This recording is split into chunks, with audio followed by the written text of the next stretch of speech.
untuk merefleksi, menguji itu dalam arti kebenarannya, atau istilahnya menemui ilmu-ilmu baru, menemukan ilmu-ilmu baru, atau berinovasi. Sehingga paradigma lama bisa digulingkan oleh paradigma baru, oleh ilmu baru. Namanya kalau dalam Thomas Kuhn itu revolusi sains, revolusi ilmiah. Kemudian mengkritik asumsi dan metode keilmuan. Kemudian tujuan yang lanjutnya memberikan landasan logis terhadap ilmu. Jadi tugas filosof itu mencari kebenaran, tapi harus logis, gitu ya. Sifat dasar berpikir filsafat. Berpikir secara radik tadi yang menyeluruh. Dalam memandang keseluruhan realitas, filsafat senantiasa berupaya mencari ajas yang paling hakiki. Bersifat memburu kebenaran, yang spekulatif. Walaupun belum tentu kebenaran itu akan didapat. Tapi kalau orang berpikir filsafat harus seperti itu. Coba-coba itu. Berpikir secara filsafat berarti berusaha memperoleh kejelasan. Berpikir secara filsafat berarti mendasar dan rasional. Nah, ini struktur pembahasan filsafat yang menjadi objeknya kan tadi mau pengetahuan. Jadi bisa dipandang bahwa struktur pembahasan filsafat itu dari aspek epistemologi, ontologi, dan aksiologi. Ya. Epistemologi itu apa? Membicarakan sumber pengetahuan dan bagaimana cara memperoleh pengetahuan itu. Jadi bagaimana caranya mencari ilmu pengetahuan. Nanti kita bahas selanjutnya bagaimana cara memperoleh kebenaran gitu ya. Salah satu itu. Ontologi. Jadi berbicara objek yang dipikirkan secara mendalam sampai pada hakikatnya. Apa sih yang disebut ilmu? Ilmu pengetahuan itu. Jadi hakikatnya. Ilmu itu apa? Manfaatnya apa? Dan untuk siapa? Kemudian aksiologi untuk mengetahui kegunaan. Filsafat sebagai kumpulan teori, sebagai filosofi of life. Ya. Filsafat sebagai metodologi. Jadi ini gunanya untuk apa? Digunakan untuk apa? Ilmu itu dari produk berfilsafat. Ya, lanjut.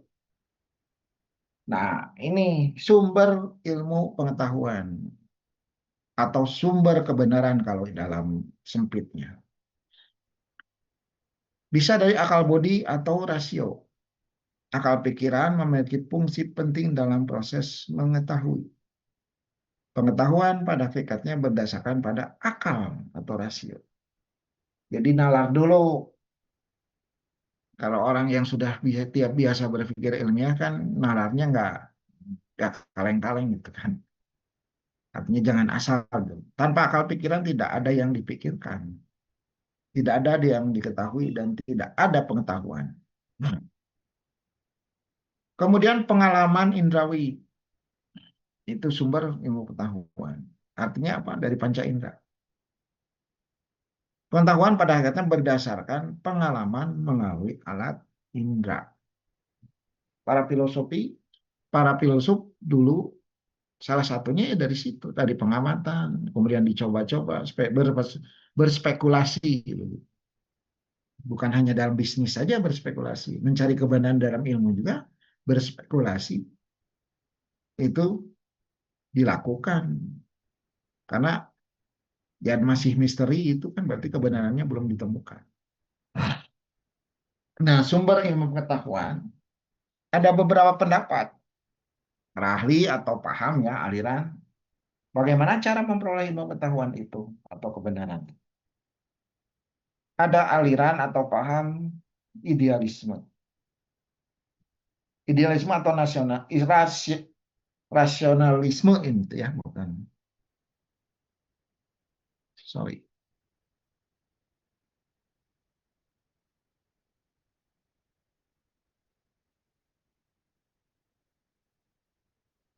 Menitik beratkan pada pentingnya penanaman ide kategori atau bentuk-bentuk yang terdapat pada akal sebagai sumber ilmu pengetahuan. Jadi ini betul-betul mengandalkan akal, gitu ya. Jadi rasio, logika. Jadi paham ini istilahnya mengandalkan ya punya idealisme gitu ya. Jadi dia mengandalkan akal pikiran, logika untuk mencari kebenaran dalam berfilsafat atau dalam ilmu, menemukan kebenaran ilmu. Yang kedua, paham empirisme. Paham istilah ini adalah atau disebut juga paham realisme ya. Lebih memperhatikan arti penting pengamatan indrawi sebagai sumber sekaligus alat pencapaian pengetahuan. Aristoteles ini pada masanya dia berkata sebagai bapak imperisme, dengan tegas dia mengakui ide-ide bawaan yang dibawakan oleh gurunya Plato.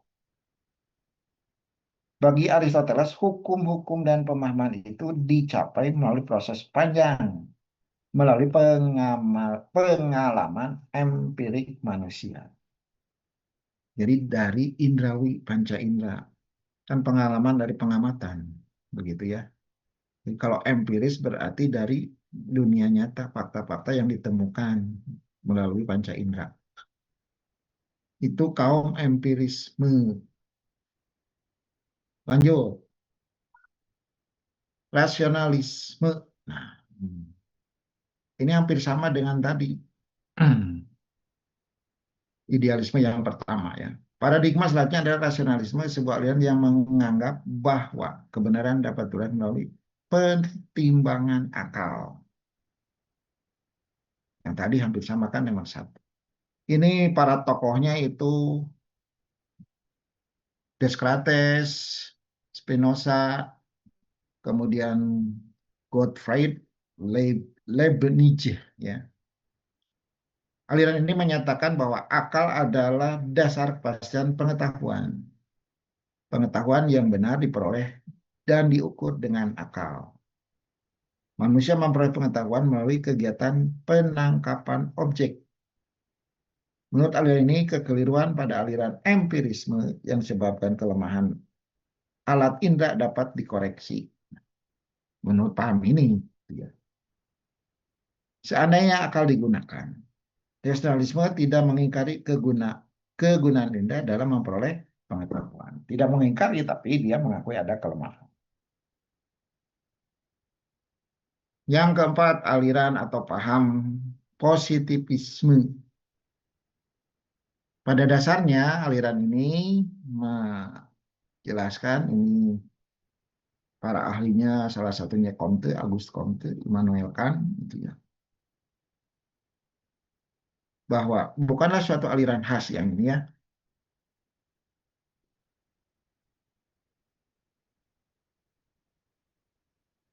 Kaum empirisme ini, positivisme ini, dia menyempurnakan empirisme dan rasionalisme. Jadi dia mencari kelemahan dari dua paham sebelumnya yang bekerja sama dengan memasukkan perlunya eksperimen dan ukuran-ukuran. Nah, ini dia mencari kelemahan. Ya, jadi teori teori teori Thomas Kuhn tentang revolusi sains sebenarnya dari dulu juga sudah dijalankan ini oleh orang-orang filsuf, mencari kelemahan. Salah satunya dari Auguste Comte dan Immanuel Kant ini. Contoh seorang peneliti sosial yang melakukan survei untuk mengumumkan data tentang perilaku konsumen adalah contoh sumber pengetahuan dari perspektif positivisme. Jadi ada eksperimen di sana ya. Contoh lagi misalkan peneliti merancang kuesioner atau wawancara yang memungkinkan mereka mengumpulkan data empiris tentang preferensi, kebiasaan belanja, perilaku konsumen. Saya sengaja masukkan ke dalam marketing ya. Dalam kerangka positivisme, pengetahuan tentang fenomena sosial, ekonomi, dan alam diperoleh melalui pengamatan objektif dan metode ilmiah. Pengamatan dan data empiris ini membentuk dasar bagi pengetahuan. Nah ini yang dapat diverifikasi secara objektif dan dianggap sah dalam ilmu pengetahuan positifis. Begitu. Ini lebih ke lapangan positivisme ini. Nah, ini yang terakhir. Menurut para ahli saintis Islam, di kalangan saintis Muslim itu berkembang bahwa sumber ilmu pengetahuan adalah wahyu. Bagi umat Islam ini termanifestasi dalam bentuk ya di dalam Al-Quran atau Sunnah. Sumber Al-Quran ini bukan hanya mendampingi sumber ilmu pengetahuan lain, misalkan sumber empiris yang faktual atau induktif, rasional atau deduktif, atau Al-Quran bahkan dapat dianggap pemegang otoritas lahirnya ilmu menurut paham mereka. Ya. Menurut Al-Quran, semua pengetahuan datang dari Allah. Sebagian diwahyukan kepada orang yang dipilihnya, Nabi atau Rasul. Sebagian lain diperoleh manusia dengan menggunakan indera, akal, dan hatinya. Sesuai dengan di ayat ya, Iqra, itu jadi baca. Melalui akal, indera, gitu ya. Pengetahuan yang diwahyukan mempunyai kebenaran yang absolut. Sedangkan pengetahuan yang peroleh dari indera, kebenarannya tidak mutlak. Persepsi itu. Jadi kalau ya sifatnya absolut, yang sudah dalam Al-Quran itu tidak bisa ditawar. Tidak bisa menawar. Ayat ini merugikan kita atau gimana. Ah, kita tidak bisa menerima, nggak bisa begitu. Jadi kebenaran dalam konteks ini sudah mutlak, absolut. Tapi kalau kebenaran yang diperoleh melalui panca indera, nah itu kebenarannya tidak mutlak. Lanjut, struktur ilmu bisa menjelaskan dasar-dasar filsafat dulu. Struktur ilmu menggambarkan bagaimana ilmu tersistematis dalam suatu lingkungan atau boundaries, di mana ketaitan antara unsur-unsur nampak secara jelas. Ini pendapat Zweig dan Armstrong. Struktur ilmu merupakan hubungan antar fakta, konsep, serta generalisasi. Keterkaitan tersebut membentuk suatu bangun struktur ilmu. Lanjut. Unsur dalam ilmu. Ya. Unsur dalam struktur ilmu itu apa aja? Ada yang sebut satu fakta. Ada segala sesuatu yang berada di dunia ini yang berarti gejala apapun, baik gejala alam maupun gejala manusia, merupakan fakta yang menjadi bahan baku bagi pembentukan konsep-konsep. Namun demikian luasnya, maka tiap-tiap ilmu akan menyeleksi fakta-fakta tersebut sesuai dengan orientasi ilmu. Misalnya gempa itu fakta, hujan, petir itu fakta, gitu ya.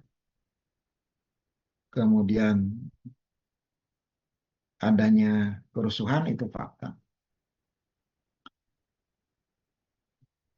Yang kedua, konsep. Apa itu konsep? Konsep adalah pemahaman dasar atau gagasan abstrak yang dibentuk oleh akal untuk mengklasifikasikan dan mengartikan realitas atau fenomena tertentu. Konsep adalah label atau penamaan yang dapat membentuk seseorang membuat arti informasi dalam pengertian yang lebih luas serta memungkinkan dilakukan penyederhanaan atau atas fakta-fakta sehingga proses berpikir lebih mudah. Lanjut, konsep merupakan abstraksi atau kesamaan atau keterhubungan dari sekelompok benda atau sifat. Gitu, ya. Misalkan yang disebut dengan keharmonisan itu apa itu konsep. Lanjut, proposisi. Proposisi adalah pernyataan dalam bentuk kalimat yang dapat dinilai benar atau salah, true atau false. Pernyataan ini merupakan unit dasar dari penalaran logis yang menjadi objek studi dalam semantik dan logika, serta menjadi dasar untuk membangun argumen dan teori. Proposisi membentuk suatu pernyataan mengenai satu atau lebih konsep variabel. Contoh proposisi, jika permintaan bertambah, maka harga akan naik. Ini hubungannya dengan ekonomi. Jika permintaan barang akan bertambah, maka harga akan naik. Logis, bisa diterima. Permintaan barang maksudnya adanya kenaikan meminta barang dalam jumlah tertentu pada saat tertentu. Misalkan pada saat menjelang Hari Raya Idul Fitri, permintaan tetap terhadap daging atau tepung terigu atau telur naik sehingga harga barang-barang sembako itu naik. Tapi pada saat normal permintaannya tidak bertambah, harga tidak naik. Nah, itu salah satu contoh proposisi. Nah, ini yang jadi tujuan filosofi itu. Yang keempat, teori. Teori adalah kerangka kerja konseptual yang sistematis dan bermakna untuk menjelaskan fenomena. Teori dibangun berdasarkan serangkaian proposisi yang tadi, yang dapat diuji, menjelaskan hubungan antara konsep-konsep, dan menyediakan dasar untuk membuat prediksi. Karena salah satu fungsi berfilsafat ilmu atau salah satu fungsi ilmu itu memprediksi gejala-gejala yang terjadi di alam. Memprediksi, mengendalikan. Filsafat ilmu menggunakan teori untuk menjawab pertanyaan mendasar tentang hakikat ilmu, termasuk dasar, metode, asumsi, bahkan implikasi ilmu pengetahuan. Teori merupakan pengetahuan ilmiah yang mencakup penjelasan suatu faktor tertentu dari sebuah disiplin keilmuan. Konstruksi sebuah teori terbentuk dari proposisi yang tadi kan. Contoh ini disebut teori, ini contohnya. Teori paradigm istilah kalau bahasa Inggrisnya, di paradigma dari Thomas Kuhn atau Copernicus dan Ptolemaios. Ini mereka mencetuskan teori, tapi ada yang digulingkan dengan teori yang baru. Contoh Thomas Kuhn membuat satu teori. Kuhn itu memperkenalkan konsep paradigma, kerangka konseptual, asumsi dasar, dan metode yang diterima secara luas oleh komunitas ilmiah. Pada periode tertentu, sains normal berjalan dalam paradigma ini. Ketika anomali, jadi maksudnya gini, Thomas Kuhn ini mencari kebenaran ilmu yang baru dengan menjatuhkan ilmu yang lama, adanya penemuan ilmu baru atau teori baru. Ini sama dengan buku di A.F. Chalmers. A.F. Chalmers tapi istilahnya bukan revolusi sains tapi falsifikasi. Fals itu artinya salah. Falsifikasi itu artinya mencari kesalahan. Jadi satu ilmu itu diuji oleh filosof atau istilahnya pesaing ilmuwan yang lain. Benar itu ilmu itu benar adanya atau kebenarannya diuji. Nah, itu yang disebut falsifikasi. Kaum yang senang atau istilahnya menggeluti itu disebutnya falsifikasionisme. Kaum falsifikasionisme. Itu di buku A.F. Chalmers. Nah, ketika anomali, artinya anomali itu penyimpangan, menumpuk terjadi krisis. Krisis itu artinya pembuktian nanti ada kesalahan yang mengarah kepada revolusi ilmiah. di mana paradigma lama digantikan oleh paradigma baru. Makanya disebut pergeseran paradigma atau teori paradigma. Ini yang diluncurkan oleh Thomas Kuhn. Ya. Contoh aja yang disebut revolusi sains apa sih? Regenerasi ilmu, berinovasi, barang lama digantikan oleh barang baru, misalkan HP atau mobil. Kalau barang lama dengan adanya barang baru, barang lama masih laku, berarti tidak berhasil itu revolusi sains. Tapi kalau dalam HP terbukti, HP baru sekarang dengan inovasi, dengan ilmu baru, itu digulingkan. Ilmu-ilmu lama dengan ilmu baru. Namanya disebut revolusi sains. Nah ini teori yang diluncurkan oleh Thomas Kuhn. Jadi salah satunya itu paradigma ini. Contoh yang kedua, pergeseran dari paradigma geosentris, di mana bumi sebagai pusat tata surya. Ya, ini ke paradigma heliosentris, matahari sebagai pusat tata surya, yang dicetuskan oleh Copernicus. Ini revolusi ilmiah. Jadi teori yang lama bahwa bukan matahari, bukan bumi sebagai pusatnya, tapi matahari. Jadi bumi yang mengitari matahari.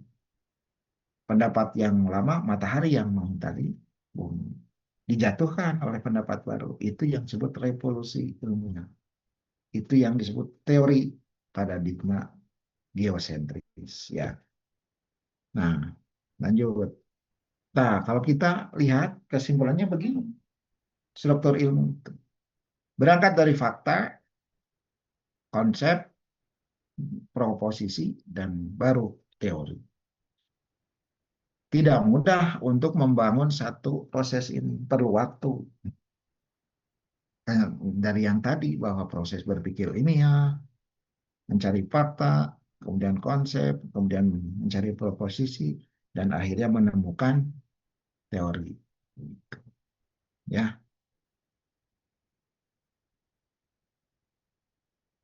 cukup sekian. Nah, itulah ruh misalkan, atau nyawa.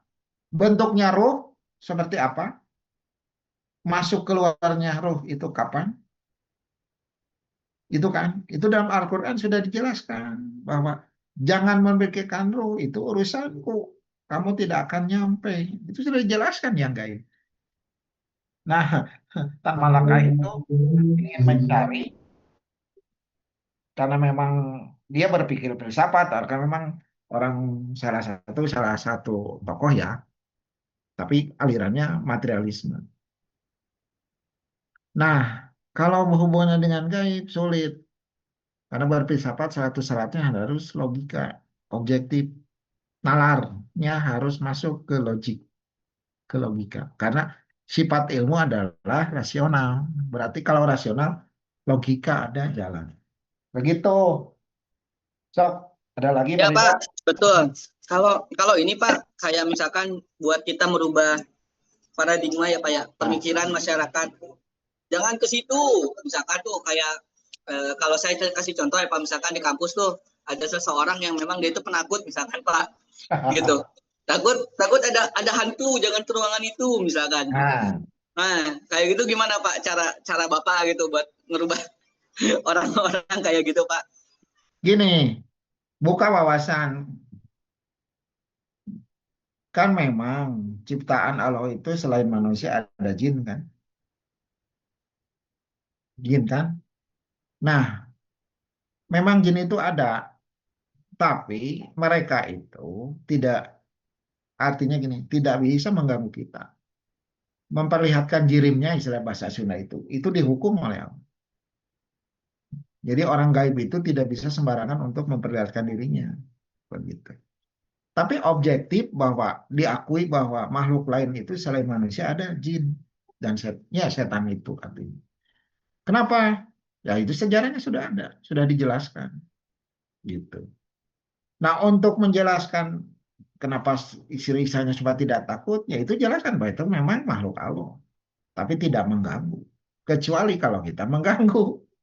Karena begini sifat-sifat jin itu, sifat Kalau mendiami satu tempat, mereka merasa terganggu, itu mereka akan istilahnya ya bertindak istilahnya ya.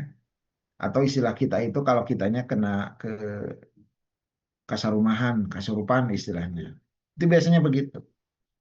Tapi jarang untuk bertindak destruktif itu ya atau melakukan jarang.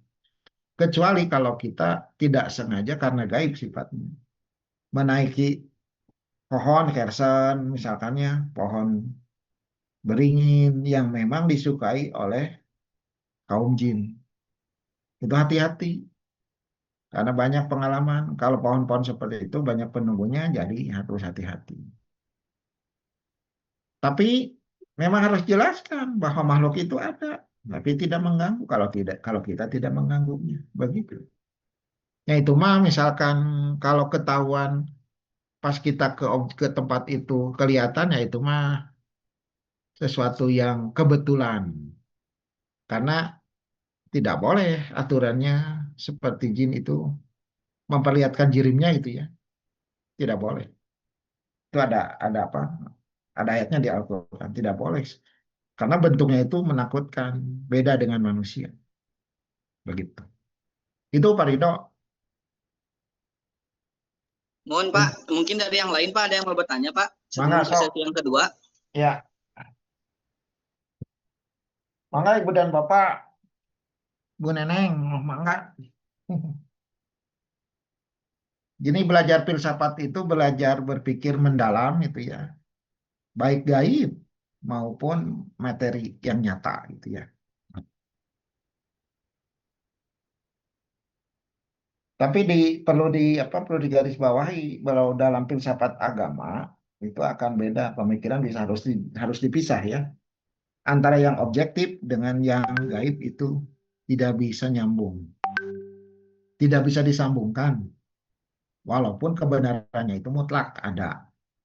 Misalkan hakikat dari tadi nyawa atau ruh itu tidak bisa sampai kapanpun.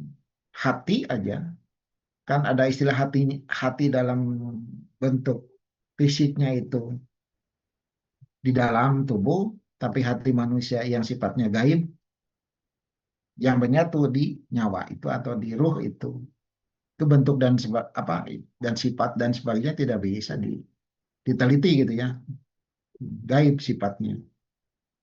Atau keberadaan bentuk misalkannya bentuk Allah gitu. Sampai kapanpun kita tidak bisa, karena sudah dijelaskan dalam Al-Quran.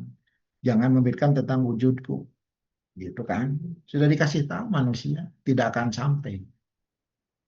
Jadi berfilsafat pun harus tahu batas-batasnya. Kalau berfilsafat agama apalagi. Karena kebenarannya sifatnya mutlak walaupun gaib. Ya. Jadi yang disebut iman itu karena percaya pada hal yang gaib. Jadi salah satu ciri orang beriman percaya pada hal yang gaib. Contohnya bentuk akal, bentuk nyawa itu masih gaib. Sampai sekarang belum bisa dipecahkan. Manusia tidak bisa memecahkan bentuk nyawa itu seperti apa. Terasa tapi tidak terlihat kan gitu. Mangga yang lain.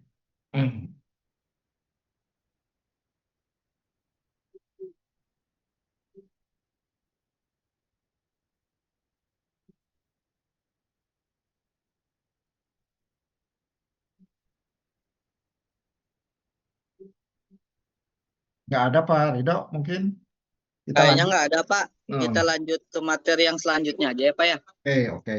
Nanti Pak